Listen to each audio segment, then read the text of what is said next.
I'm D Swink on behalf of the Swink Agency. And I'm Sandra Swink on behalf of the Swink Agency. And today, we have a very, very special episode for you guys.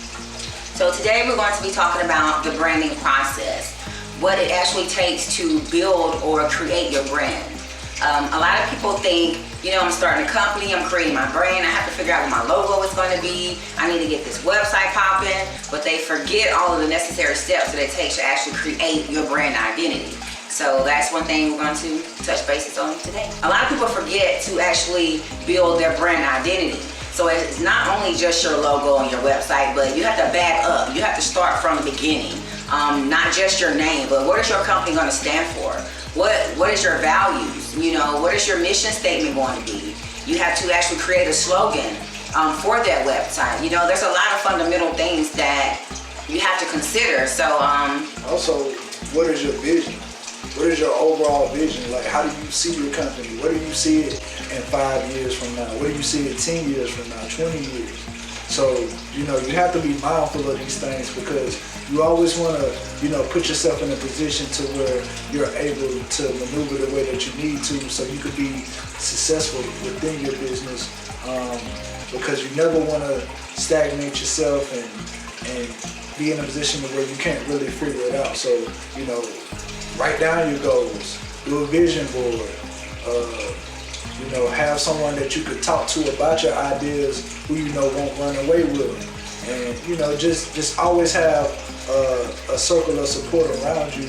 That way you're able to be in the mind frame of focus all the time.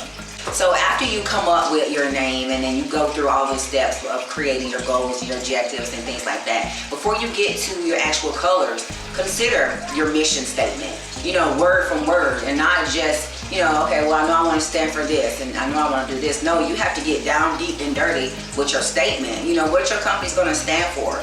Pretty much take that passion that you have when you explaining your ideas to everybody else and put that in written form.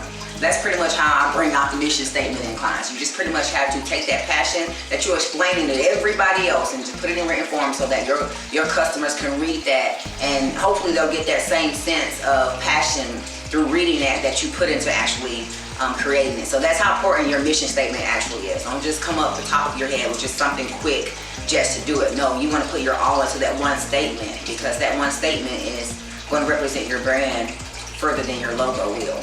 So you just made me think of something.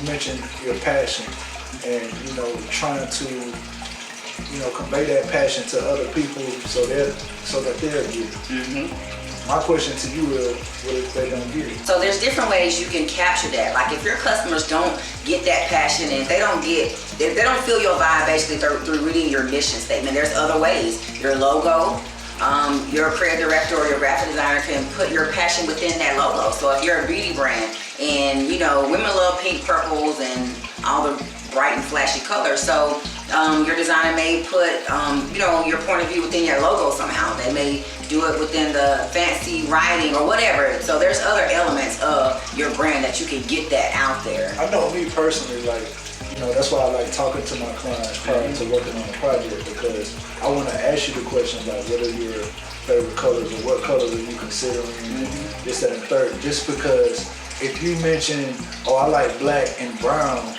I might just say, well, those two colors are going to be fighting for dominance.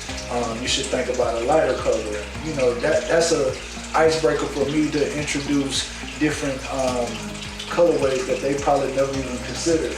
And depending on their industry, it's important as well because certain colors are going to say different things. So, a lot of people aren't really aware of that, and why would they be? If you're not a designer, you wouldn't care to know stuff like that. You just like what you like. And that's totally understandable. But, there is a process to everything. There is a right way to do everything. And, at the Swink Agency, that's what we're all about. We're all about, bringing our clients in and showing them the right way. That way, if they go out into the world, they're good. They're in a good space. They know that, what they've invested in is a A1 product, and they're able to take that product and share it with the world. So what do you suggest? Like if someone comes to you and they're like, hey, I want this brand, I want to build my company, but I don't know where to start. I don't know what colors I want. I don't know what I want to do, but I need your help. I mean, those are the clients I love because it's like a blank slate. Because all they know is there's a light at the end of the tunnel, and if I play my cards right, I should have something tangible that's gonna not only speak to me as a person, but also my vision or what I envision for my brand. So, taking a person who doesn't know absolutely anything about, building a company, but they just have the passion and the wit to learn, those are going to be the most successful clients, especially coming through our process because, and that's not to say that if you do know about business or you've started a company before, you won't be successful here because you still will. But we are in this industry. This is something that we deal with every day. We do this every day. Our laptops are on every day, working towards, helping our clients as well as building our own brand. And look, guys, it's not an overnight process, but there is a right and wrong way to do it. And we just try to go about it the right way the first time. One thing we want to touch bases on today is your business card. A lot of people, they hire us and then we have to educate them on the importance on, the theme of less is more. You want to tell them about that, about why is less is more when it comes to your business card? Why is that such a strong point that you preach to clients? Well, less is more is a technique almost in itself, like a skill itself, because a lot of people, and I did this as a new designer, like when I first got into graphic design, every new trick that I learned, I would apply it to every graphic. And so I would hand you a flyer with all my tricks, and yeah, it looked good, but it was just so much. And it wasn't until, I met a creative director who took my work and kind of broke it down, like literally, like from layer to layer, and saying, you don't need this, you don't need that, keep this, take that away. And it's because of him I feel like my style sharpened up to the way that it is today. And that's the true testament of the less is more. So I'm totally on board and living within those parameters because I understand at the end of the day, it's gonna speak more to your audience. Like the less you have. Matter of fact, there's a famous quote, and I'm probably gonna butcher this, but the quote says, the art of beauty is, it's not what you can continue to add to it, but it's what you can no longer take away from it. And shout out to my brother Malik.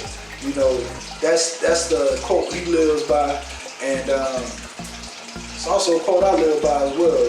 We want to beautify everything that we do, but it's a way to do it, and it doesn't take 100 different things to showcase that, especially on a 2x3.5 business card. That real estate is so small, so you have a small window to say exactly what you need to say. And a lot of times what I tend to do, I like to start off with the logo and dress it up that way and kind of let that be the lead. And then as far as the contact information, social media, whatever you really feel that your audience really needs to know about you within these few seconds that you hand them a card, that's what we're gonna go with. But we're gonna package it up in a way to where it all kind of works together. It's not just thrown on a business card and you're like, okay, I met Doug, but this is a number to Steve. Like, we don't do it like that. We do it from top to bottom, and we do it the right way the first time, like I was saying earlier. So when it comes to websites, that's another thing too. We're gonna tell them a little bit about that. How do you build a successful website? What should they include on their websites? Because we get a lot of questions on, should I include this, all the way from A to Z. And it's always, we chop over half of that information. So you want to give them a little bit on that? Well, it's good to have more information that you need because you can always assess it and break it down to the bare minimum of the meat and bones, or the meat and potatoes, as I like to call it. And you stick with that. Like, you give your clients exactly what they need from the jump, because if they have to maneuver around a website that has 80 tabs on it and 30 drop-down menus and so many options, and this thing over here in the right corner is glistening and catching my attention, that website is not going to be as successful because there's just so much going on. And now I've lost train of thought of what I even came to the site for in the first place.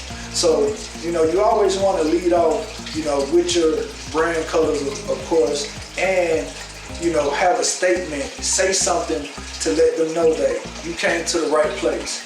And once you start there, you kind of just build from there. Like you might want to tell them who you are, tell them a little bit about your story, how you got into the industry that you're in.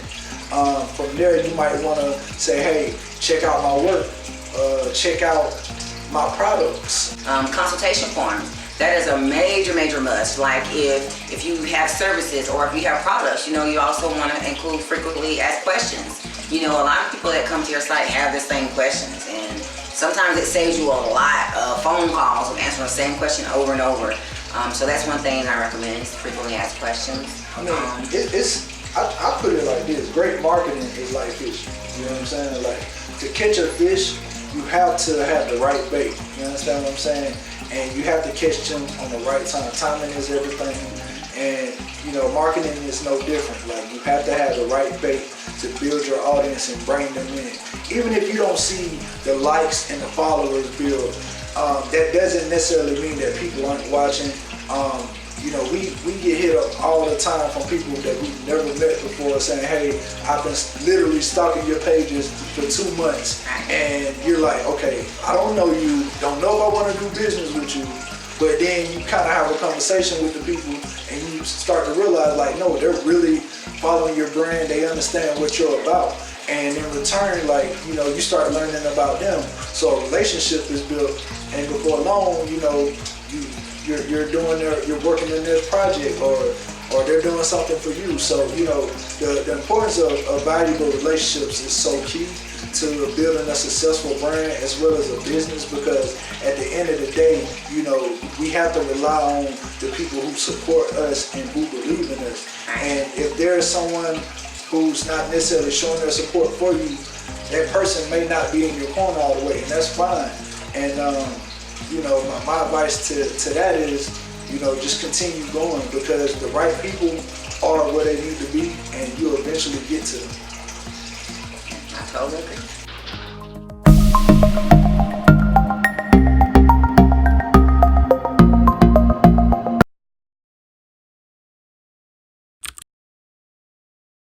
Hey, did you enjoy this video? Well, be sure to log on to our official website at theswinkagency.com and come see what all we have to offer. We offer everything from business development plans, creative design, marketing, and even event planning. And while you're at it, like this video, share with your friends, and leave us a comment below. Thanks for watching.